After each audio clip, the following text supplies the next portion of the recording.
అందరికీ నమస్తే, welcome back to Srirekha talks. ఈ టెంపుల్ పేరు వరదరాజ పెరుమాళ ఆలయం అండి. ఇక్కడ ప్రధాన దైవం విష్ణుమూర్తి. ఈ దేవాలయము అనేక ప్రసిద్ధ విష్ణు దేవాలయాలకు నిలయం అంటండి. ఇదిగోండి, ఈ విగ్రహం దగ్గర దండం పెట్టుకుంటుంటే ఒక అతను పిలిచి మరి పెరుమాళ స్వామి అని చెప్పారనమాట.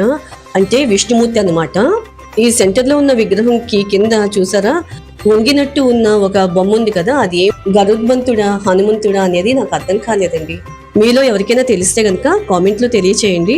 ఇంకా అమ్మవారి విగ్రహం కూడా ఉంది, చక్కగా పూజ చేస్తున్నారు. ఇవన్నీ కొన్ని వందల వేల సంవత్సరాల కట్టడాలు అయి ఉంటాయండి. గోడలు, స్తంభాలు, విగ్రహాలు ఎంత బాగా చెక్కారో అండి. అసలు అప్పట్లోనే అంత కష్టపడ్డారు, అంత అందాన్ని తీసుకొచ్చారు టెంపుల్స్ కి. మీలో ఎవరికైనా ఇంట్రెస్ట్ ఉంటే కనుక ఈ వరదరాజ పెరుమాళ ఆలయం చరిత్ర విశేషాలు తెలుసుకోవాలనుకుంటే గనక గూగుల్లో, వికీపీడియాలో చక్కగా వివరించబడి ఉందండి. కంచిలో టెంపుల్స్ చాలా ఉంటాయండి. అన్ని టెంపుల్స్ బాగుంటాయండి. వాటి ప్రాధాన్యత వాటికి ఉంటాయి.